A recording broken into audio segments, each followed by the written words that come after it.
ওই যে উপরেটা বড়ই বই আছে না, আপনি দেখছেন একটা ওই যে উপরে, আর এই যে একটা গোল লাউ। আর ওই যে উপরে আরেকটু হইছে। আবার কোন জাতের লাউ হইছে তোমার? এটা অনেক সুন্দর লাগে বললাম। গোল লাউ খাইনি আমি এখনো তো। গোল লাউ খেতে মজা। এই যে এটা তো গাই দিয়ে ভালো হইছে।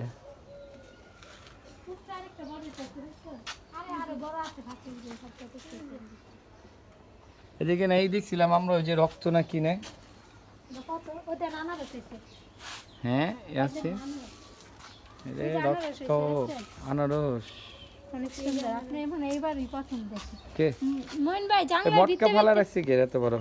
মটকা হেরা জায়গে এই যে তোমার চাউল লাগতো অনেক বড় মটকা। এই যে বড় মটকা তোমার গ্রামে না কি কয় এটারে দেখাইছিলাম যে অনেক বড় উগার উগার। ওই যে পেঁপে, এই গাছে পেঁপে ফালা রাখছো কে তোমরা? থাকে নাই না, আপনি দেখলেন কাটল ধরছে কয়েকটা। এবার কয়টা জানি আনারস সব গাছই তো হইছে ওই যে